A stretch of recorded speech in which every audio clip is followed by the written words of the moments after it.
Hello and welcome to my channel listeners. आज जो मेरा टॉपिक है वो है रिसर्च के टॉपिक से रिलेटेड है। रिसर्च में ये क्वेश्चन आता है डिपेंडेंट एंड इंडिपेंडेंट वेरिएबल्स का। डिपेंडेंट एंड इंडिपेंडेंट वेरिएबल, आप ये वर्ड जब पढ़ते हैं डिपेंडेंट एंड इंडिपेंडेंट, तो आपके माइंड में क्या इसका मीनिंग आता है? डिपेंडेंट कौन से होते हैं? जो डिपेंड करते हैं किसी पे।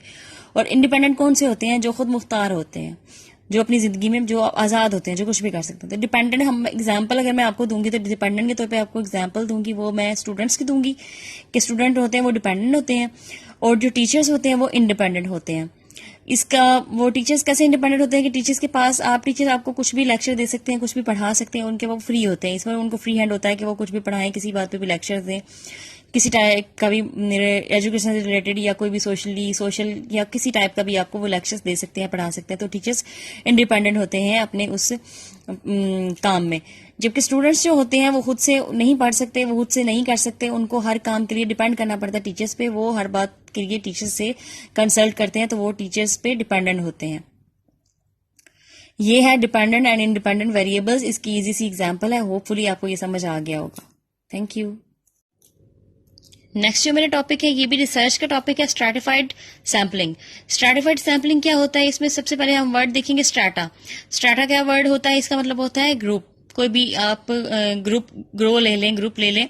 तो स्ट्रैटिफाइड सैम्पलिंग में क्या होता है कि सबसे पहले जो हमारे सैंपल्स होते हैं उनको हम डिफरेंट ग्रुप्स में डिवाइड करते हैं। उसके बाद उनको हम इंडिविजुअली उनको स्टडी किया जाता है, उस पर रिसर्च की जाती है, तो उसको कहा जाता है स्ट्रैटिफाइड सैम्पलिंग।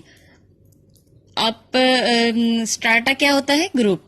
तो इसको हमने 4 ग्रुप्स में हमने इसको डिवाइड किया, group A, group B, group C and group D.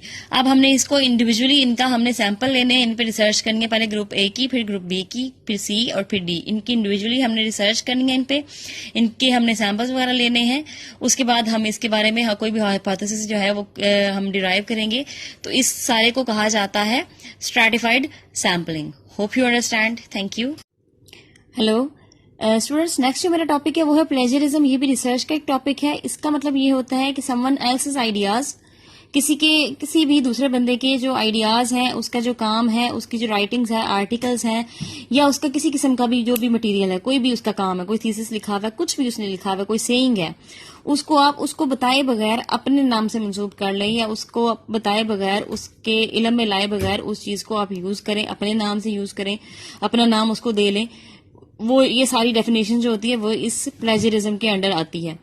यानी कि किसी और के काम को अपना बता के करना, किसी और की मेहनत को अपना कह के बताना कि ये काम उसने नहीं, मैंने किया, या उसके बगैर, बल्कि उसको बताया भी ना जाए कि ये तुम्हारा काम मैं यूज कर रहा हूँ, ये तुम्हारी डेफिनेशन में यूज कर रहा हूँ, ये तुम्हारा आर्टिकल काम जो है मैं अपना नाम दे रहा हूँ, इसको इसका मैं यूज कर रहा हूँ।